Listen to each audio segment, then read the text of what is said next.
Hey everybody, my name is JJ Brummett and I'm the studio director here at North Point Community Church. I want to show you behind the scenes on how we do some sound design and mixing for video. A couple months ago we actually had a conference here which is called the Drive Conference, and we bring in thousands of people from all over the world that want to learn how we do church, and frankly we get to learn from them also. And it's a really awesome environment because we get to do things creatively, sound design, that we wouldn't normally be able to do on a Sunday. And one of those was an opener that we did, and it was a Guitar Hero feel. We had a video element along with some sound design, some live music going along with the video, and I think it's just, you got to see it in the room. So take a look at the video.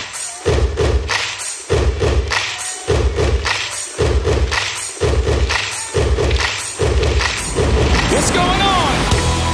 Time to wake up. 1, 2, 3, let's go. Welcome to Drive Conference. But we did have some challenges going into this on how we were going to organize everything, because we did have a live band that we were working with, and it wasn't as simple as just throwing a loop on a 2-channel. We actually used a 9-channel sync for video, and so we had everything spread out on those 9 channels because there were a lot of different environments that needed this mix. Front of house definitely had their own mix, monitors, studio world for broadcast, capture for eventual distribution to partners if they wanted to do this. So there was a lot of different areas that needed a discrete mix so that they could kind of make that environment their own and make the sounds their own. So let's dive into it, and I'd love to show you guys the sessions. So as I dive into the session here, I wanted to kind of explain how I set up the sound design for this. We went from really 3 sessions incorporating 3 separate elements down into one master session. So let's take a look at kind of the opening sequence here as we introduce the instrument icons to the audience. One of the main things we wanted to do was to basically humanize these icons, give them kind of a character and a personality. One of the ways we did that is with the animation, also putting in a little sound design behind it, so it sounds kind of robot-ish, but at the same time you're hearing the movements of it. So let's take a look at how this looks first. So as we see here, and as you can hear, we incorporated a lot of the elements, the pans, gave it a lot of space and depth by using some good verbs, and also you can tell the humanization of it as to the way that they kind of interact with each other, and they're kind of looking out at the crowd too. This whole intro part here was done in one session, and it is only one part of this entire video, so let's actually jump into the master session now and take a look at that. What I've done is I've unmuted the count track, and I'm going to unmute the click track too so that you can actually hear the count in. And this is a hard sync with some of the tracks going into one of the songs. It was kind of a mashup. So this is one of the songs in the middle. I'm just going to play this so that you guys can hear the count and also the click going into this. Again, this is what the band would hear. 1, 2, 3, 4. And then as we scroll up, you can see the tracks that we were using up here. And again, we still have that panning going on, that left to right sound, a lot of good room, verb, and ambience to really make it feel bigger than it was. 1, 2, 3,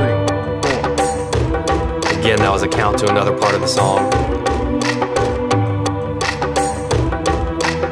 So there's a lot of elements going into this. You know, it wasn't just everything that you hear for the house. It was things we have to consider for the band, things we have to consider for the house, things we have to consider for the post-production side of things, because we do distribute this out to our partners. Woo! How's everybody feeling this morning? A lot of times you can get caught limiting things, and it really sucks out the dynamics of the entire mix. So I wanted this to feel big, open, full. Again, this is for an auditorium, which was the main viewing crowd, was in an auditorium. So plenty of room in there for it to sound big and huge, and I really wanted to do that. So for the overall sound, everything all together,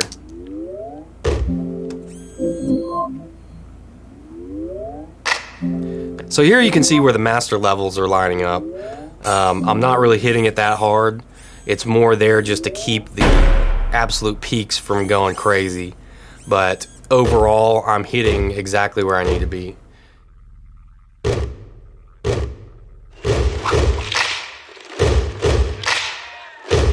So in order to get all the tracks exported and bounced out and organized in video world in the correct manner, what I did was I basically went through track by track.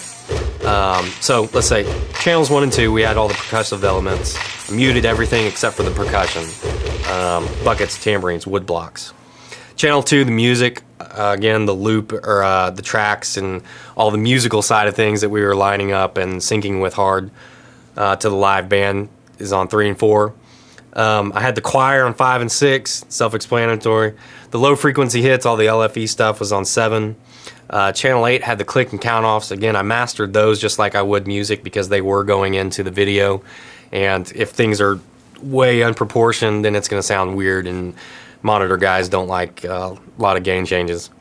Then on channel 9, I had the SMPTE timecode, which we used to, again, line up with the lighting board. At the end of it all, we had these 9 tracks, bounced everything out, gave these to the video guys, and they were able to line them up with the SMPTE, with the video, and export it out as a QuickTime multi-channel video. And that's what you see playing in the auditorium.